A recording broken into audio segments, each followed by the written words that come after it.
Hello everyone, Kurt Holford here and welcome back to another episode from Holford Labs. Today we finish off Fiore's Gioco Stretto with a sword in two hands, and we're going to be looking at the last of the plays right here that has to deal with another way of disarming somebody, but in this case it is the lead hand, in my case my right hand, that is abandoned on the grip of the sword in order to seize control of an opponent's blade. And this is a little bit different right here because up to this point, at least within the Getty, everything that's been abandoned-wise has been the offhand. So in my case, my left hand, the left hand has been the portion that has been disengaged to be able to close and grapple. But in this one right here, Fiore chooses to abandon the lead hand. Before we get into that though, if you're new to the channel, please don't forget, like, subscribe, share with a friend out there, leave a comment below. Let me know what your thoughts are on this. If you're a practitioner in Fiore's Armazari, please share your experiences right here. We'd love to have you on this journey of the 14th century manuscript that we're looking at right here. And we want to grow this channel. And that's not possible without viewers like you. So with that being the case here, let's get into it. Okay, this week here, we're going to be looking at the last section of Stretto. And it actually has a rule here, which you only see in one other position at all within Fiore's Armazari, and that is where the dominant hand is no longer on the strong portion of the grip. The only other example that I think of that is when we talk about this position here, where I have the pommel, I'm no longer in the top portion, the dominant portion, grip portion of my sword. I'm at the pommel, which allows me extension. So in this case, however, and again, that's where it's a little bit different as far as how this place goes. So the play that we're looking at right here is this one. But so how this works is instead of going with my left hand, I go with my right, which in many ways right here tells me that this is a very desperate, or you may really know what the person is doing here, because at the end of the day, you know the opportunities that you have with this. So you're giving up your dominant side, striking your dominant side to be able to gain access to the sword. So let's look at the crossing of this. I actually will switch sides here for this. So again, if we consider how this strike happens, so again, Stretto to Stretto, again, we're here in this position. However we got here, we moved in, case in point, doesn't matter. What Fiore tells us to do is I let go of my right hand onto the sword. Now, something that is going to happen that you can't experience in a very, okay, we cross here and we see what's happening. Remember, this is in motion. So as this is happening here, as I let go, this happens. So which allows what his next point, which is he makes sure that you grab the middle of the sword nice and straight. Now, I think he's trying to say also make sure that you grab in a way that's not going to get cut. But in this case right here, the blade grab is vertical because as I make crossing here, as I ditch my right hand, it goes straight and allows me to have access into the center line, which makes the sword vertical. So that in itself allows me access to the sword in a different way, in a quite tricky way, that many may or may not actually be able to do if you don't have a committed shot that comes in. So Stretto to Stretto, we strike, boom, I disengage with the right hand, he goes straight with this, so I'm going to grab here with it all. He then says to get rid of the sword. I get rid of the sword here as it goes, and to grab the pommel, it shows him like this, with his left foot forward into the grapple position.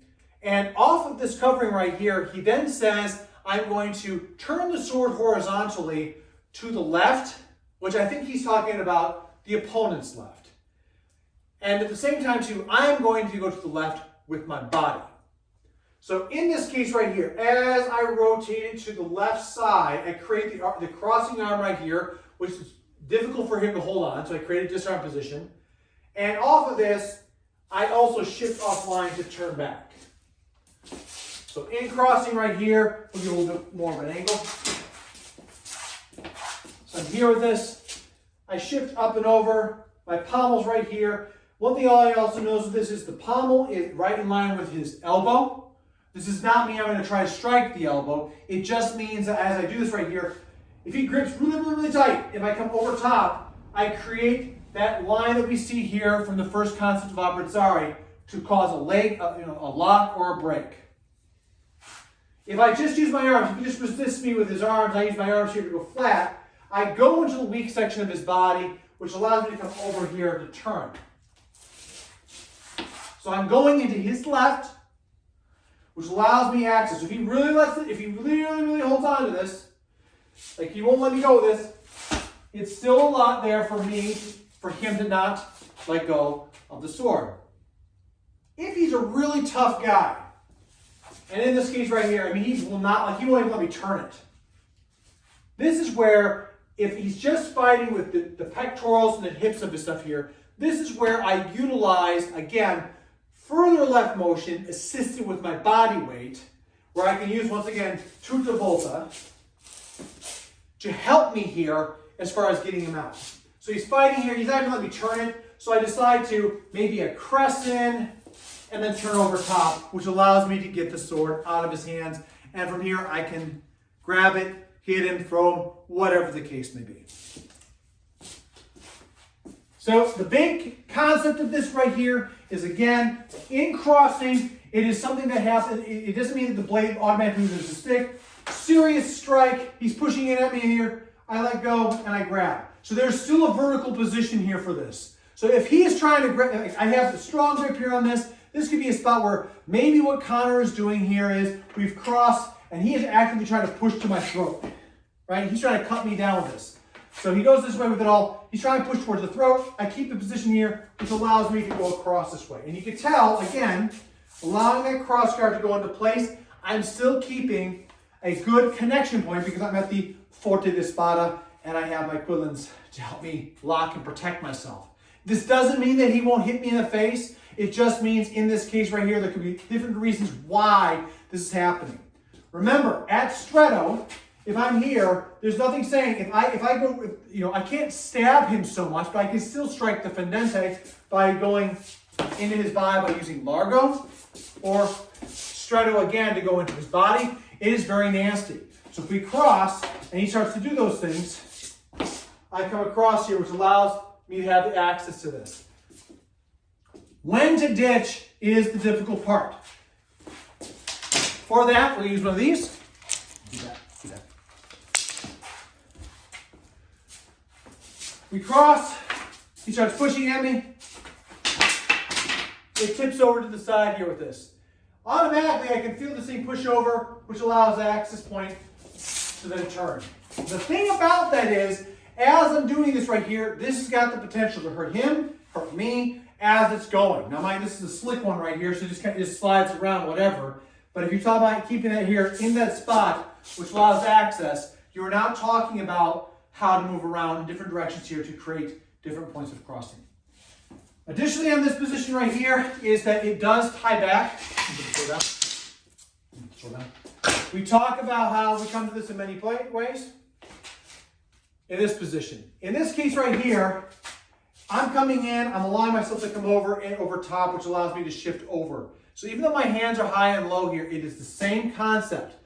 Just because, in this case right here, or in this concept, if we switch it around the other way, we now have the same thing where we're turning up and over again to create the same kind of rotational turns that are necessary all the way to abbracciare into all plays of the manual. And that right there concludes what we have here for the stretto plays. Again, this last one right here, it's very different to what Fiore's normal approach is, where he keeps his dominant hand always on the sword. In the Lichtenauer traditions, we know that we have the concept of Durchlaufen, where you can come around underneath on somebody. I don't necessarily think that this is what it's talking about here, because Fiore's having you ditch the sword and wrestling the sword out of the person's hand. The mechanism is similar. I might cross and then come up, and then as I'm doing this right here, grab his blade and then turn across. But this feels much more of a strength-on-strength structure right here, that you have connection with somebody, which means that you have to be able to work off of that bind structure. So as you see with the video, this is a little bit different than what we've seen before. And in many ways, I see it almost as Fiore's nod to giving way to somebody's strength in the ultimate way. Where in this case right here, by letting this go and shifting, I push their blade cross-plane, but it's now safe away. It's overcompensation within the strike to make sure that the blade goes way away from me, and there allows that rotation to happen immediately.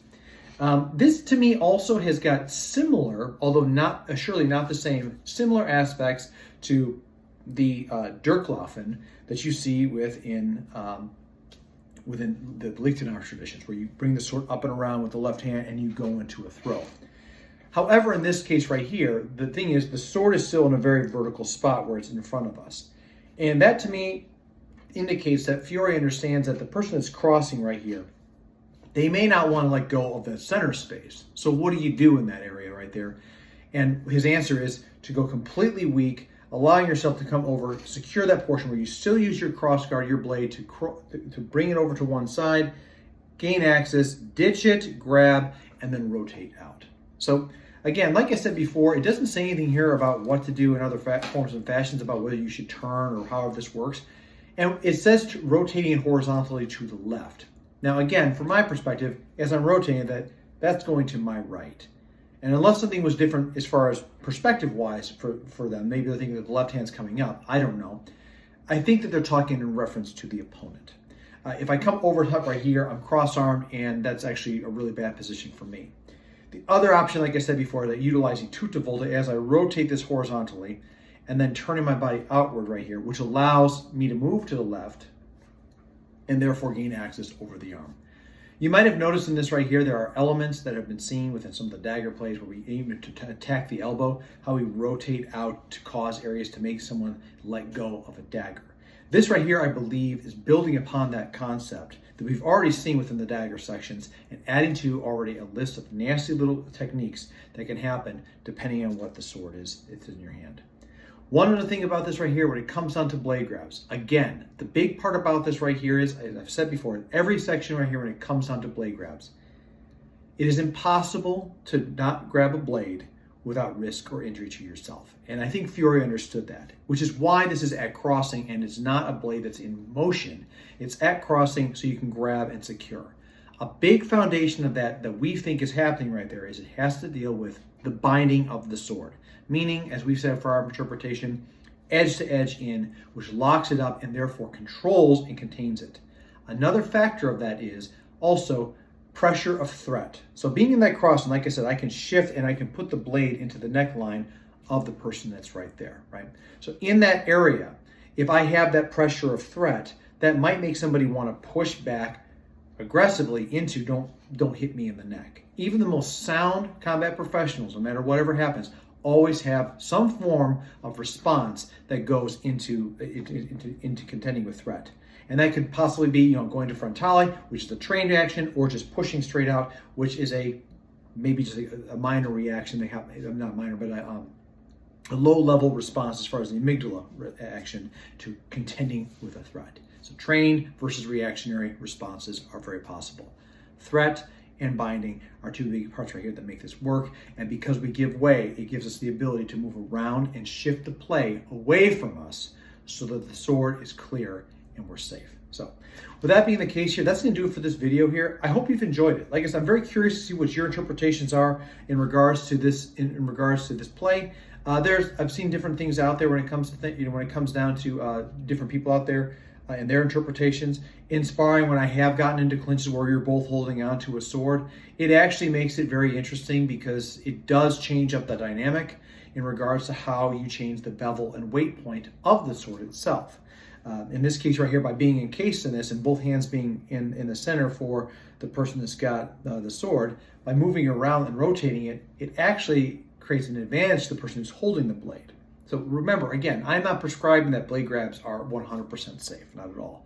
It's just that in the context of being the professional man-at-arms, knight, etc. for his time, these are things that you probably would experience. And it's something that would be expect in the field of battle because it's a lot more about grappling and on-body fighting.